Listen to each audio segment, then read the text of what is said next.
കഥയിലൂടെ ഇംഗ്ലീഷ് എങ്ങനെ പഠിക്കാം എന്ന ഒരു വെറൈറ്റി വീഡിയോ ആയിട്ടാണ് ഞാൻ നിങ്ങളുടെ മുന്നിൽ ഇന്ന് വന്നിരിക്കുന്നത്.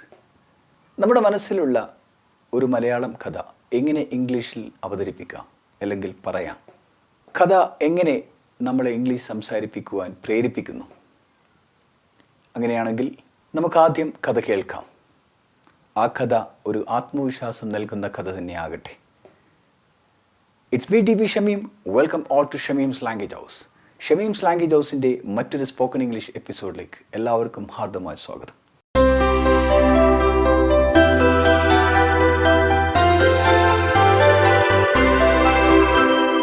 കഥയുടെ ടൈറ്റിൽ നേരത്തെ പറഞ്ഞതുപോലെ ആത്മവിശ്വാസം അഥവാ കോൺഫിഡൻസ്. പണ്ട് ഒരിടത്ത് രണ്ട് തവളകൾ ജീവിച്ചിരുന്നു. അവർ ഉറ്റ സുഹൃത്തുക്കളായിരുന്നു. അവർ ചാടി പോകുന്ന സമയത്ത് വഴിയിലുള്ള ഒരു ഭരണിയിൽ രണ്ടുപേരും അകപ്പെട്ടു അഥവാ വീണു. ഭരണിയുടെ പകുതിയോളം തൈരുണ്ടായിരുന്നു. രണ്ടുപേരും ഭരണിയിൽ നിന്ന് പുറത്ത് ചാടി നോക്കി. പക്ഷേ അവർക്കതിന് സാധിച്ചില്ല. രണ്ടുപേരും നീന്തി അവസാനം അവർ ക്ഷീണിച്ചു പോയി. രക്ഷപ്പെടാൻ ഒരു പഴുതും കണ്ടില്ല.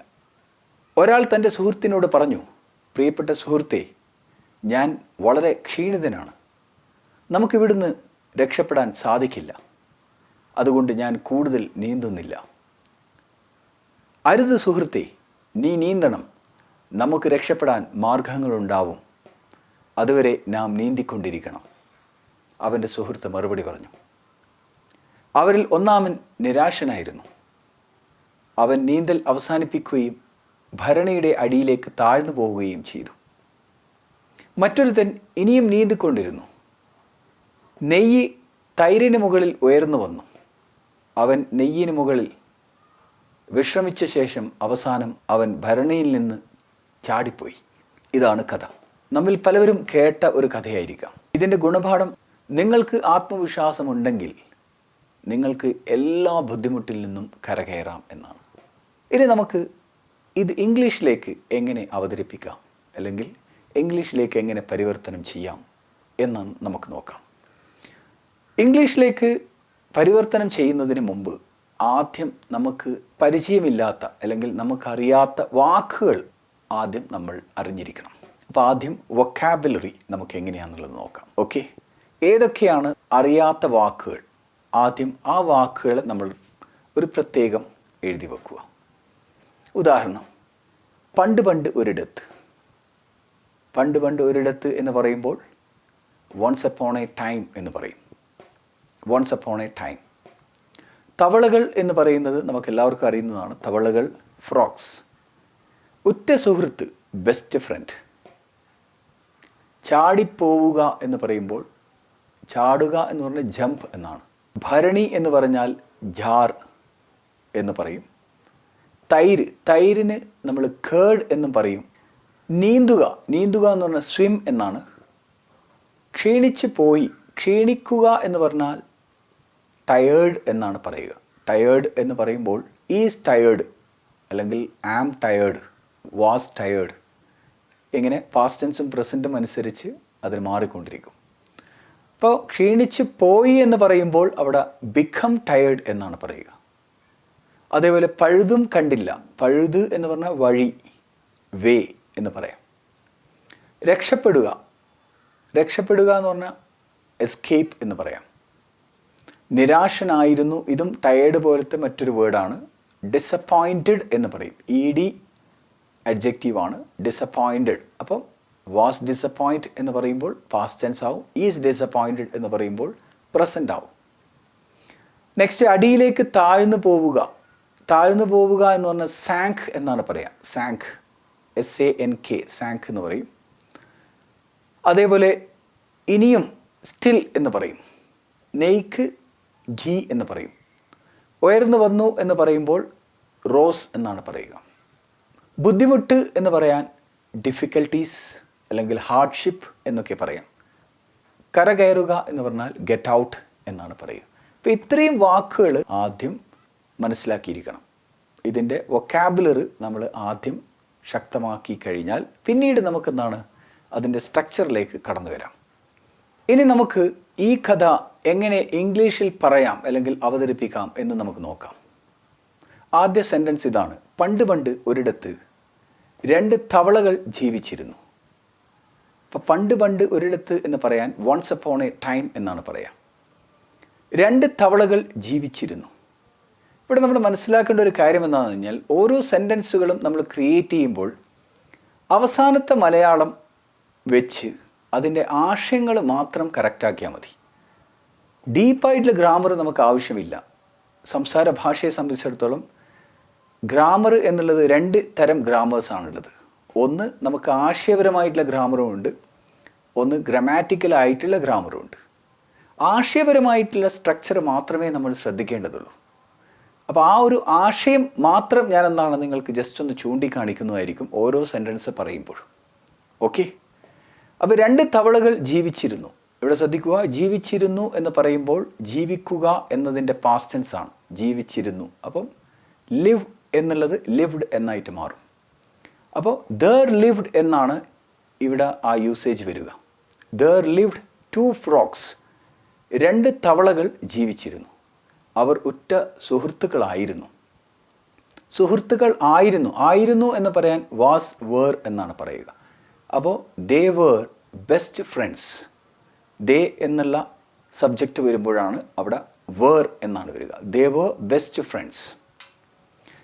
അവർ ചാടിച്ചാടി പോകുന്ന സമയത്ത് വഴിയിലുള്ള ഒരു ഭരണിയിൽ 2 പേരും അകപ്പെട്ടു. While going on the way, അവർ പോകുന്നതിനിടെ, while going on the way jumping, they fell in a jar on the വേ.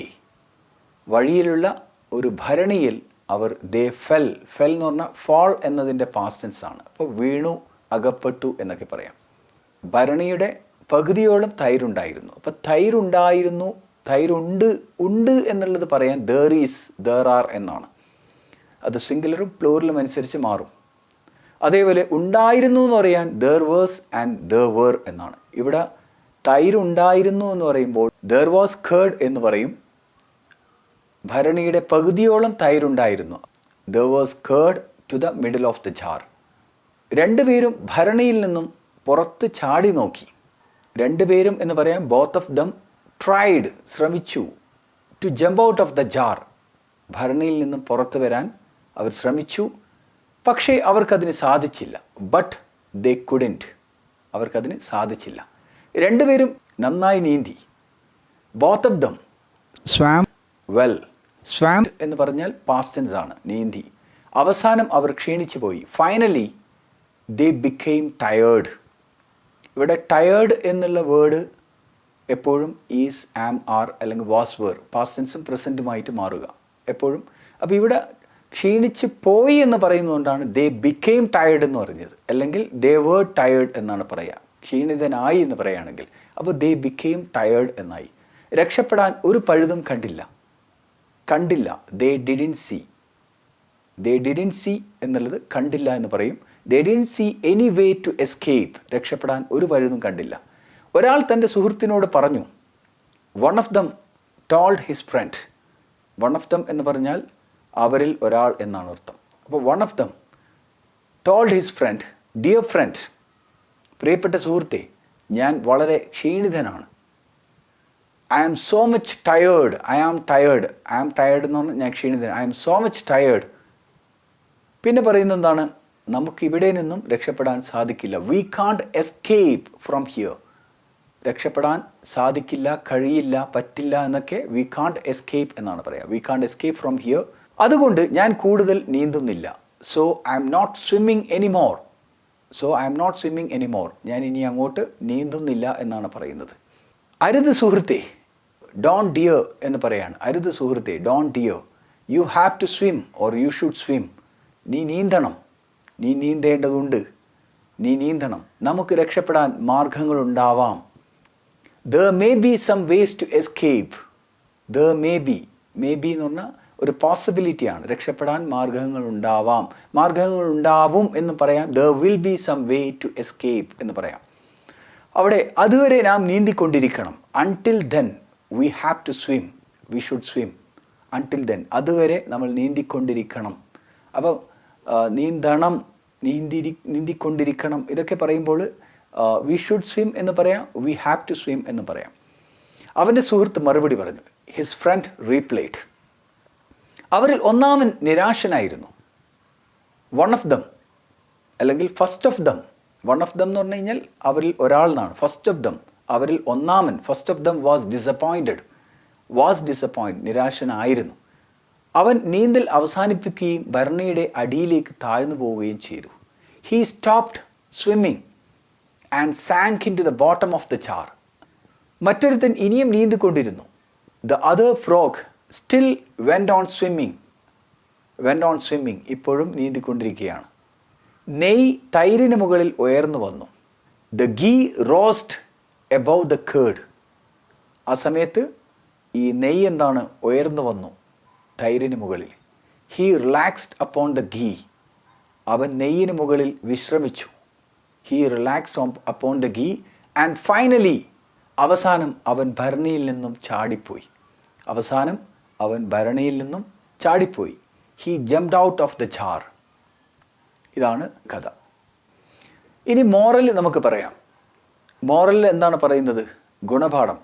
നിങ്ങൾക്ക് ആത്മവിശ്വാസമുണ്ടെങ്കിൽ നിങ്ങൾക്ക് എല്ലാ ബുദ്ധിമുട്ടിൽ നിന്നും കരകയറാം എന്നാണ്, അല്ലേ? ഇതിൻ്റെ ഇംഗ്ലീഷ് എന്താണ്? മോറൽ.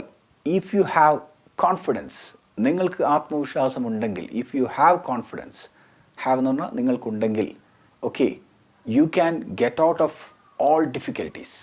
നിങ്ങൾക്ക് എല്ലാ ബുദ്ധിമുട്ടിൽ നിന്നും കരകയറാം. അല്ലെങ്കിൽ you can get out of all hardships. എല്ലാ തടസ്സങ്ങളിൽ നിന്നും നിങ്ങൾക്ക് കരകയറാം. കഥയിലൂടെ ഇംഗ്ലീഷ് പഠിക്കാം എന്ന ഈ വീഡിയോ നിങ്ങൾക്കെല്ലാവർക്കും ഇഷ്ടപ്പെട്ടിട്ടുണ്ടാകുമെന്ന് ഞാൻ വിശ്വസിക്കുന്നു. ഇനിയും ഇത്തരം ഒരുപാട് വ്യത്യസ്ത വീഡിയോകൾ ചെയ്യുവാൻ നിങ്ങളുടെ പ്രോത്സാഹനവും സപ്പോർട്ടും ഞാൻ പ്രതീക്ഷിക്കുന്നു. നിങ്ങളുടെ ഒപ്പീനിയൻസും സജഷൻസും സംശയങ്ങളുമൊക്കെ കമൻറ്റ് ചെയ്താൽ ഞാൻ നിങ്ങൾക്ക് മറുപടി നൽകുന്നതായിരിക്കും. അതോടൊപ്പം തന്നെ ഇംഗ്ലീഷ്, ഹിന്ദി, അറബി എന്നീ 3 ഭാഷകളുമായി ബന്ധപ്പെട്ട എന്ത് സംശയങ്ങൾക്കും എന്നെ നിങ്ങൾക്ക് പേഴ്സണലായി വാട്സപ്പ് ചെയ്യാവുന്നതാണ്. എൻ്റെ number 9207713666. Thank you very much for listening and all the best.